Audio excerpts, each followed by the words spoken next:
Mm-hmm. It is, how would you change the school system for the better?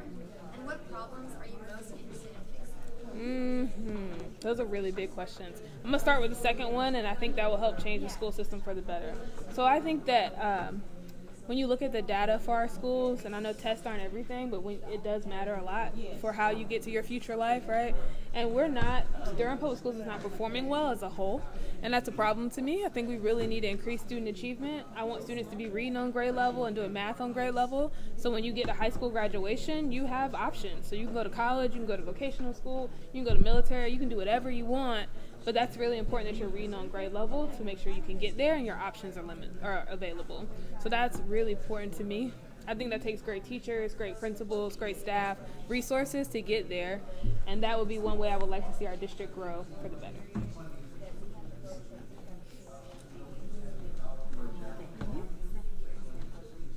So what can you do about raising teacher pay, especially for teachers who have been in the school system long enough to get a raise, but unfortunately have not?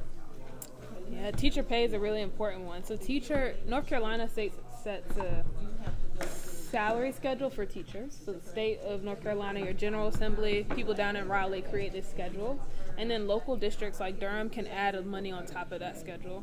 So our county commissioners give us money, and then we add money onto the schedule. So there's some things that we can do to add a little bit money, but we also have to make sure we fund everything else happening in Durham, right? So your magnet programs, your school buildings, all the different transportation costs.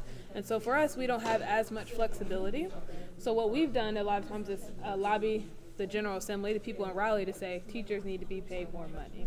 And that's been the route that we've done, because the state has a lot more money than we have in Durham, and they could give more money for teachers, because I think they deserve it. Teachers work really, really, really hard, and their salaries are not reflective of that work. Okay, so I'm not sure how much this issue deals with the Board of Education, but what is your stance on teachers being armed with guns, or less specifically, what do you plan to do on the Board of Education to make schools feel more safe for students?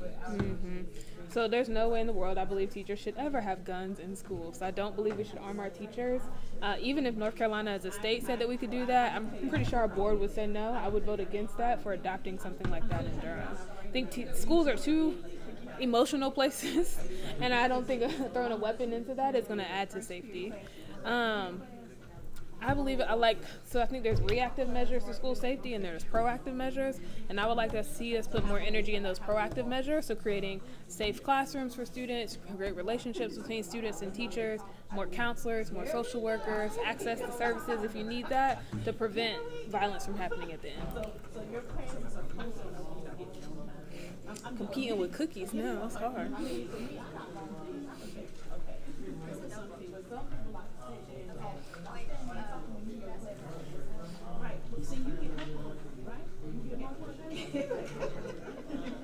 Is there consequences to you getting into class? Oh, no, you can ask that one. I had a different one. Okay. So, what education programs would you make to bring students together? That's a good one. So there are like a lot of programs in education, right? Like you can go to a conference and there are all these people who will sell you different programs, which I think some of them are good. But I also think that students have a really good insight into what you all want and need to build really great relationships and good school communities. So I would like students to get together and Durham to fund a way to get students together to decide what's the best program for Durham or for each one of your schools to create better relationships for your school communities. Thank you. So I'm a part of HBA, but what I've realized is a lot of schools with DPS, they don't really have HBA. And like what would you do to like get that? Because I feel like it's very like part of schools and keep things together and organized. Like how did you Yeah, that's a good question. So I think the question for me would be like, well, why don't schools have SGA? Which I don't know the answer to that, or why schools don't have active SGA chapters. But I think it takes really good teachers or student leaders who want to organize SGAs to make sure they get off and running. And so as a school board, we can support making sure schools have enough money in their budget to do that, and support principals and students in organizing their SGA efforts. But I would want to know why some schools don't have one and what's preventing them from organizing that. Okay, so 2 years ago, high schoolers and I think elementary schoolers switch start times. Do you feel like that was actually effective? Because to most high school students, we feel like it's more harmful and we get less sleep than what they said it was going to. So one of the my philosophies on making decisions is, especially when they're affecting students, are to always talk to students first. And so as I've talked to students over the so I've been on the board for 2 years, so right before that decision was, or right after that decision was made, and a lot of students said they stay up later because they go to work later, they stay up later because they have school stuff later, and so you're still not getting enough sleep. I've heard less complaints from elementary school parents and students. They just adapted to getting up early and figured out after school stuff. So I think figuring out the right schedule that works for you all. It might not be 9, maybe it's 8:30 that we shift things to make sure that you still can get out early enough to go do what you need to do after school. Because I can't imagine y'all get home at 10, 11 from school activities, and then you haven't started work yet. It don't get done till the morning. Yeah. Or in class. Or in class. Or it doesn't get done, right. Right when they're Yeah. I'll be out doing sports and then doing the club. I'll be out from 4 to 5 to the club. Then I'll be sports for 2 hours. Then I get home at 8, and that's before I do all the other stuff. Yeah, but then you gotta settle in. And Then you gotta eat, and after you eat and take a shower, it's like 8 is an early night.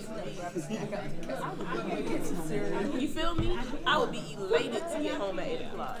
And I think that's troubling, right? For a lot of different reasons. And high school students now can't get home to take care of their elementary school siblings. So that was also a thing that I've heard, that a lot of people who now have elementary school siblings have to find some other after school activity for those kids. And the other problem is a lot of your tutorings and just even meetings for different clubs and organizations have gotten moved to the mornings because people can't stay in the building until 5 o'clock. So now you're still up Early. coming to school. Yeah.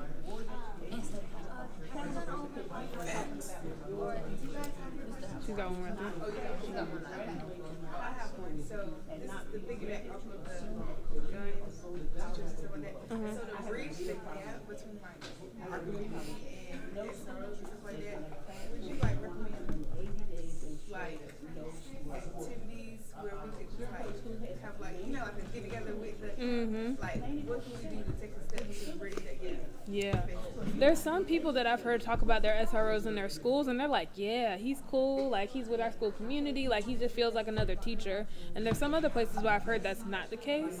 So I think we got to train SROs and principals to make sure that they feel like another person in the community. I don't believe they should be going down to the office or going down to classrooms to get you out of class or be intervening in places where they're not necessary. I feel like a more hands-off approach. I'm just here to be a part of the school. Come talk to me if you need me. And if there's a threat, we need a police officer, then that's a person who can respond. So I think activities, coming to school events already, but not as a threatening presence, as yeah, I'm just here to be a part of the school community like you all. So, does the board do anything where they actually send out surveys to the students to get their opinion on policies that you all are trying to pass? So in my time so far, we have not, and I think that's an area that we need to move forward in, because we're making policies for y'all. I don't go to school every day, you all do, right? And That thing got passed. They didn't ask the students. Moving the time. And so I think it's important that we do survey students, and I'll ask y'all to talk to us. So you all are also our constituents, right? So you can email, you can call, you can say board members, you can come to school board meetings and talk to us and say, this is happening in my school and it's not okay. I need y'all to do something about it. Wait, are students allowed to go to school? Yep. Where are they? Oh, that's a good question. So they're on Thursdays. On the second Thursday of every month, they start at 4:30, and on the fourth Thursday of every month, they start at 6:30. So is it on DPS? It's on DPS's website. So DPS, if you go to About, you go to Board of Education, there's a calendar that's there. And they're at the Fuller Building downtown off Cleveland Street. And they're also streamed on YouTube. So if you couldn't come to the board meeting, you could watch it on YouTube. If we wanted to do something, how would you say we approach that? Come and say something. Should we get some students to go and help us and all that? So So you can come by yourself, but there's always strength in numbers. So I would say get a couple folks to come with you. At every school board meeting, there's public comment. And anybody can sign up for public comment, and you can say whatever you want except for talking about an employee or a staff member, right? So you can get up and go to public comment and talk about all the great things happening in your school or things you want to see change. You got 3 minutes, and we all going to listen, and it also goes into the record. So whoever's watching can listen, and it'll be in our minutes, whatever you say. So that's a way for you to organize. It seems a little scary, but it's not. We're really nice. We're not mean. So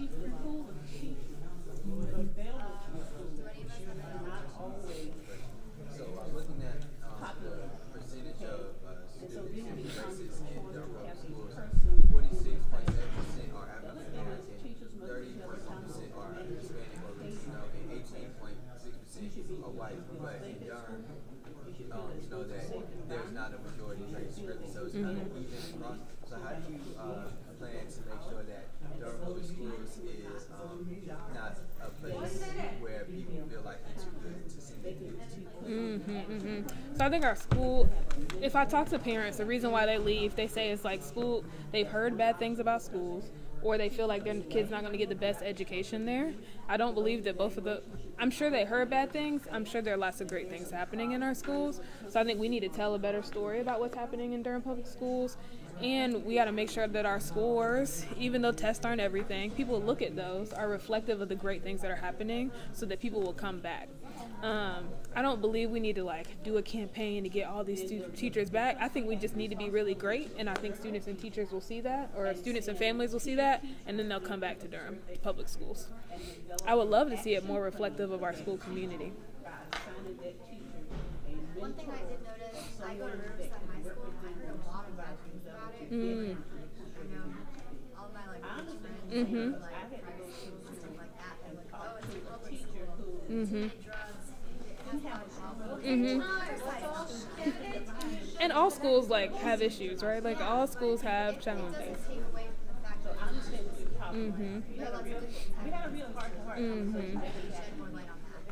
Yeah. Recently, a lot of principals have joined Twitter, and schools have joined Twitter and Facebook to really start publicizing all those great things. So I follow a lot of schools on Twitter now, and I'm like, yes, keep sharing and posting and retweeting about all the really great things that are happening, because people need to know. Because otherwise they just say, oh, sorry. They say bad things are happening. Thank y'all.